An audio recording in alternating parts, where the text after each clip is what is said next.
What's up, guys? This is Brian from Well Played Games. Currently coming back to you guys with another deck profile, or is it?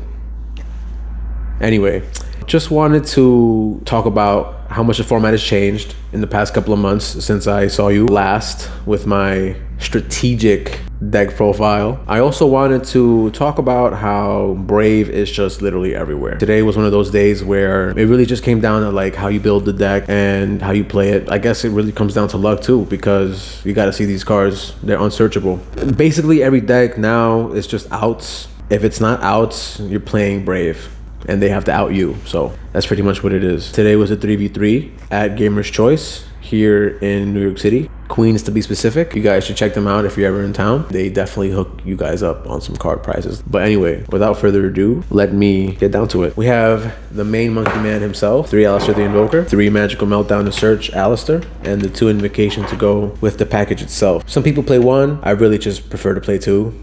I think it's just way better to play 2 because you don't want it to get PD crowed or something. And if they got rid of this, it's over if you're only playing 1. We are still playing the Dogmatika package, even though I got hit. 2 Nadir, 3 Dogmatika Ecclesia. Basically, it was 2, but now it's 3 to replace the missing Nadir that we don't have anymore.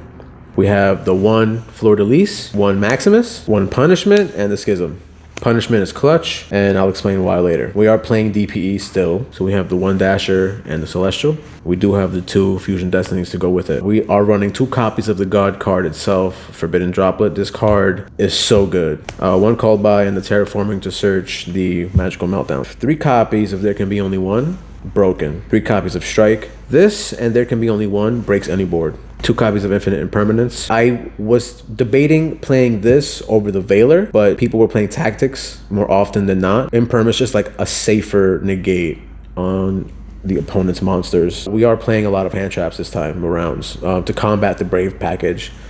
We're playing 2 Lancia so that they can't Aqua Enchantress, and so that they can't do PK plays or Tenyi plays. 2 copies of Nibiru to stop them if they somehow manage to go through the Lancia. 3 copies of Ogre to stop the Fateful Adventure and the Griffin from negating your stuff. And we have 3 copies of Ash Blossom, the most generic hand trap in the game, the most coverage. If you're not playing Ash Blossom, I think you're making a big mistake. Then we have the extra deck, Blaze Blue, 1 copy of Almirage, 1 Gardener, 1 Verte. It's really good for when it does come up, but I barely made it. Like I never really saw it resolve. Like it's so consistent. Like you'll always be able to see DPE somehow. I don't know. I barely saw this, but people still run it. It's a good card, or don't have any other plays. It just makes sense to make that and then make DPE. 1 copy of the Ash Dragon to send it off of the Maximus, or depending on the situation that you have going on, you would send it with the Nadir so that you can continue your plays for next turn. 2 copies of Macabre. Macabre is clutch. It's one of the outs to Dragoon that doesn't have to destroy it because it banishes it instead. There are certain scenarios where the opposing player will have to negate something that you do, negate a power card or negate a search, and because this will be on the board, they'll be more reluctant to use that negate because this outs Dragoon, no problem. 1 copy of Purgatrio.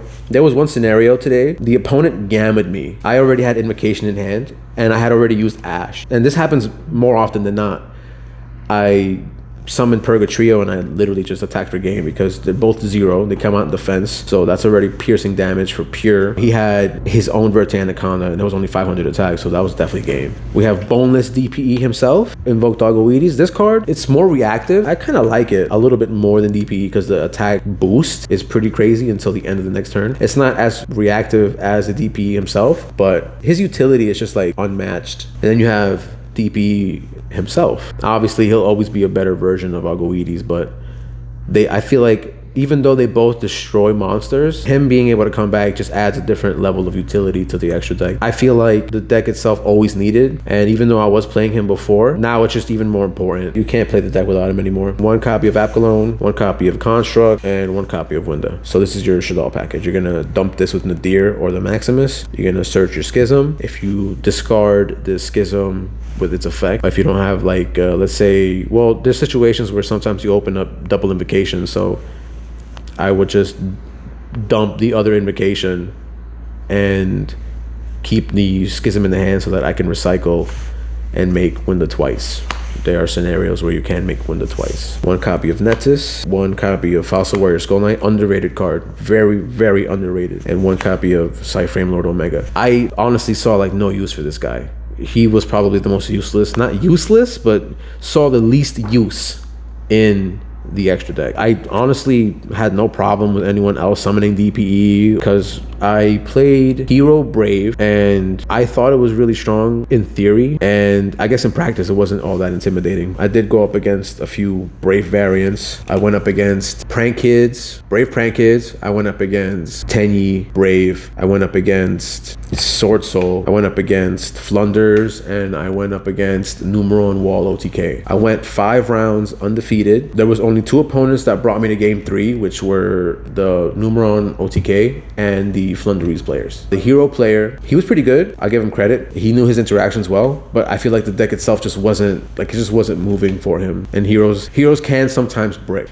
Adding the Brave package is like some insurance to that, but it didn't really help him in the long run. There were a couple of moments where I felt like I should have sent Omega and the Netis because I can just recycle them back using this effect for the Omega, shuffling this and the Netis back into the extra deck, and then just Maximusing again next turn to get another pop. Maximus becomes like a boneless Trident, you know what I mean? Like, it's not a quick effect or anything, and you have to wait to do it on your turn, but knowing that you'll always have a pop every single turn just because of the fact that you can dump these two is like really intimidating to the opponent. You can even take it a step further. If you don't use the Fossil Warrior Skull Knight and you Maximus twice, you can just send this back, the Fossil Warrior Skull Knight, instead, so that you don't waste a good pop. I feel like this against people who have the what they call Christmas package, for when they, like the anti-Maximus package basically, where it's the Netis Nova, they get Makaba on board, you just banish this from your graveyard and you pop it. That's pretty much all you need to do. If I'm not mistaken, Makaba needs to banish in order to negate. This already banishes for cards they cannot negate the pop. Winda, Construct, Apkalone.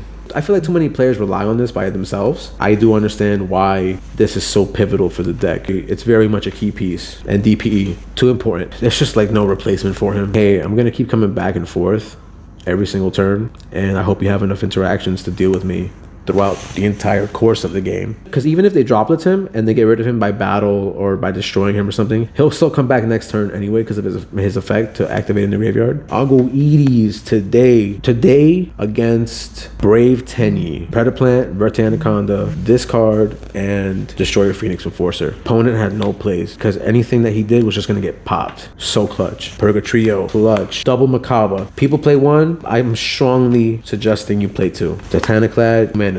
Without it, you're not going to search Fluid Release in the end phase, and you might not even be able to respond to your opponent's Maximus when they Maximus you. There's actually a really cool interaction because when they Maximus you can send this and a Netis, pop their Maximus end phase, you use this effect, you summon Ecclesia from the deck, then you add whatever Dogmatika card you want that would complement the current hand that you have at hand, and then just go from there. The deck became more interactive on your opponent's turn type of thing. The deck can go second at this point with no issues because of how many going second cards you're already playing. All the hand traps, the fact that you're playing Nibiru, Lancia, 3 Ash, 3 Ogre, you're playing Impermanence, you're playing Strike, there can be only one. You can break boards going second without even realizing it sometimes because like there can be only one, and Strike is just like so strong against so many decks that summon a lot of the same type of monster. Everyone playing Brave is going to start off with a token, and right now one of the most popular Brave variants is PK Brave. That deck just hard loses to there can be only one because they make nothing but warriors. So as soon as they get like Torn Scales or something and they try to summon out something else, you just flip over there can be only one. If they have anything for it, just strike it. They're not going to have anything in response to that because unless they main deck Red Reboot, which I mean, cool. You know, if they have it, if you got it, you got it. But 9 times out of 10, they're not main decking Red Reboot anyways. It's just more important now that you have prior game knowledge because the 1-for-1 trades that you make are more important now than they were before. Brave is everywhere, and Brave is keeping a lot of decks that would normally die to one properly timed interaction or one hand trap from losing to that anymore. Now I feel like it's just more about being patient, waiting for the right choke point, reacting to that, and if they have an answer to that, then that's it. They have it.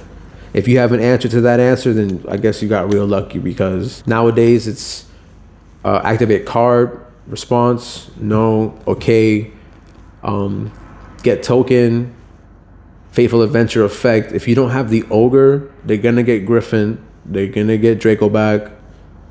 It's just gonna be a big mess from there. If you open Ogre going second and it's your 6th card, what you can do is when they attempt to negate your Alistair, your Nadir, or any power card with Griffin, you just have to Ogre them there, and that negate is gone. And more than likely, it'll just be that negate, because it'll most likely be DPE. If it's not Scythe Lock, it'll be Abyss Dweller or some other rank 4 or rank 3 that they can play Levier Dragon or Break Sword or something other than that. They might end on Dragoon if they're not playing the DPE Scythe Lock. And Dragoon by himself is like not really that scary if you have access to cards like Droplet. Well, with that being said, I would like to say that the deck is maybe in even of a better spot, because we have so much room for hand traps that it just makes it hard for the opponent to just answer to all of them. And don't forget Shotgun, Lancia, and the standby phase. Some decks do not lose to Lancia by itself, but it does stop them from activating power cards like Desires, Prosperity, Extravagance. It stops Tenyi from going off. It stops PK from doing anything. Always Shotgun, Lancia, and the standby. And if they have Gamma, they have Gamma. I guess it's no big. You can't do anything unless you have the Ash too. And then you just Ash them there. That should be game against them the next turn, because you're gonna have so many follow-up plays. It's just gonna be getting them at the right time, waiting for the choke point, stop them there, and if you have the cards to kill them next turn, or at least set up a few interruptions, then that's the very least that you want to do. You want to make sure you survive long enough for you to not OTK, even if it comes down to just poking. Because today, round 3, I believe, against Flunders, I was literally just Ecclesia beatdown, just normal summon Ecclesia, attack into everything. He couldn't do anything else. So it was just like, sometimes the game is so simplified that you don't need to make it more complicated than what it already is. Just normal summon, add punishment or whatever, and attack. Just attack. You'll be way safer that way, because they won't be able to react to anything that you do. For example, they won't be able to activate the counter trap. They won't be able to activate, what is that, Dreaming Town, the trap? Yeah. Where that's the Book of Moon, right? Where they flip over everything. Yeah. They won't be able to do that. They have to react to something. I guess they could. It's the normal summon on the turn anyway, right? They could just normal summon. At that point, you would want to save your hand traps for the Dreaming Town if you know they have it, because sometimes they will search it in front of you. Yeah. So you'll know that you know they'll have access to it. You don't want to waste your hand trap on something that's not as impactful as that card itself, because once they get started on your turn, it's like it's their turn. And that's just one example of many others that would probably have to go in a different video. But appreciate you guys stopping by, and I hope you guys enjoyed the deck profile. Peace.